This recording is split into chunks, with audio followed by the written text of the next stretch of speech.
بسار پانګونه د هېواد په اقتصاد کې نوې ساه. جګړه ځپلی افغانستان چې د افغان ولس په بسارې قربانیو د اشغال له منګولو خلاص شو، لا هم ډیر کار، پانګونې او استقامت ته اړتیا لري ترڅو د ژوند هوسا چاپیریال رامنځته شي. د افغانستان اسلامي امارت په همدې موخه د لوړ صلاحیت لرونکی اقتصادي کمیسیون رامنځته کړ. دغه اقتصادي کمیسیون څه کوي؟ د افغانستان اقتصادي کمیسیون هڅه کوي ترڅو د افغانستان اقتصادي ګراف مخ په لوړه لاړ شي. کوچني کاروبارونه رامنځته او تقویه کوي، لوی زراعتي او اقتصادي پروژې رامنځته او هغه نیمګړې بشپړوي. د افغانستان لپاره د ځان بسیاینې شرایط برابروي، له نورو هیوادونو سره اقتصادي او تجارتي اړیکې پیاوړې کوي. د دې چارو ترڅنګ ځینې نورې مهمې کړنې او مسؤلیتونه هم ترسره کوي چې تر ټولو ډیر فوکس یې پر اقتصادي چارو دی ترڅو افغانستان د ځان بسیاینې حالت ته ورسیږي. په کور دننه ورځ تر بلې د کارخونو او صنعتي پارکونو پرمختګ او ډیرښت د مخ په بره اقتصادي حالت ښکارندویي کوي چې په ځان بسیاینه، اقتصادي پرمختګ او کارموندنه کې مؤثریت په لوړه کچه محسوس او د پرمختګ په حال کې دی. سره له دغه ټولو چارو د افغانستان اقتصادي کمیسیون یوه بله اساسي موخه داخلي او بیرونیو پانګوالو ته ډاډ ورکول او په افغانستان کې پانګونې ته چمتو کول دي. یو له هغه لویو افغاني پانګوالو چې د پلان شوو برنامو بشپړېدل به په افغانستان کې تر اقتصادي انقلاب کم نه وي. د میرویس عزیزي په نوم یو افغان پانګوال دی چې دا ځل یې په افغانستان کې د 10 میلیارد ډالرو خصوصي پانګونې پیل کړی دی. زه نن دلته حاضر یم چې دغه 10 میلیارد ډالر سرمایه‌ګذاري زه په خپل هېواد کې په 15 کلونو کې مخته بوځم. د دغې لویې پانګونې په پرانست غونډه کې د عزیزي بنسټ مشر میرویس عزیزي وویل چې لومړنۍ پانګونې پر طبي ښارګوټي ده چې د کابل ښار په 8مه ناحیه کې د 500 میلیون ډالرو په ارزښت په 350 جریبه ځمکه جوړیږي.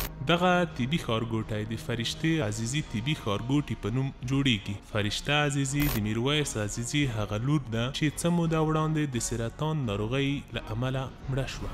تصادفي داسې کار شو چې ما دوهمه لورکۍ چې د هغې نوم فرشته و، هغه 32 کلنه وه، هغه هم په دې ناروغۍ باندې مبتلا شو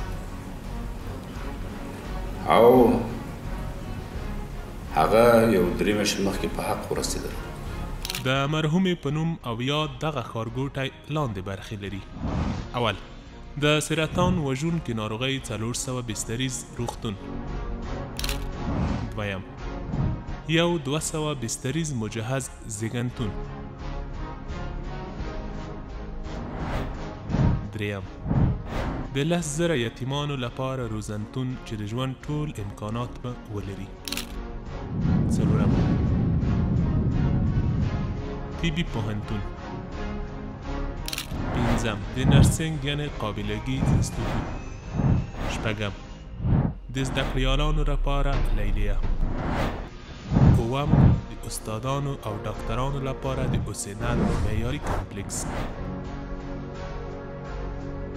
دغه ښارګوټی به غیر انتفاعي یعنې خیریه او خدمات به وړیا وي او یوازینی هدف به وطنوالو ته وړیا طبي، تعلیمي او تدریسي خدمات وړاندې کول وي.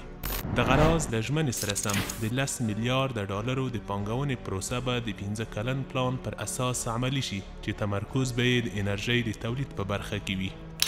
د یادې پانګونې لومړی پړاو په کابل ولایت کې د 200 میګاواټه سولري برېښنا تولید دی چې په 8 میاشتو کې به بشپړ شي. د یادو چارو په دوام به په راتلونکو 15 کلونو کې په افغانستان کې لسګونه د برېښنا تولید مرکزونه شتون ولري چې مجموعي ظرفیت به 10,000 میګاواټه برېښنا وي. د عزیزي بنسټ د مشر په وینا دغه پانګونه به د افغانستان اقتصادي پرمختګ لپاره یوه د امید کړکۍ وي چې افغانان به کار ومومي او کارخونو ته به د اړتیا وړ برېښنا تیاره شي. دا یوه نمونه ده د افغانستان فعلي وضعیت د هر ډول پانګونې لپاره چمتو دی، البته د هغه اشخاصو او بنسټونو لپاره چې نورې شومې موخې ونه لري بلکې موخه یې د افغان ملت خدمت وي. د اقتصادي بعد د پیاوړتیا لپاره خصوصي پانګونه او کوچني کاروبارونه نهایت مهم دي. په افغانستان کې یو ناوړه میراث دا پاتې و چې هر چا به شتمني پیدا کوله سملاسي به یې پردیو هیوادونو ته رسوله. البته هلته چې فساد ختم او شرایط برابر وي پانګوال زړه ښه کوي. دا مهال د پریمانه کارخونو او پانګونې ډیروالی دا یقیني کوي چې شرایط برابر او د فساد نشتون یقیني دی. افغانستان به په هر اړخیزه بڼه ځلیږي او ټول ملت به په ګډه نړۍ ته دا ثابتوي چې موږ د ژوند، کار، فکر، تولید او یووالي له کمالاتو مالامال یو.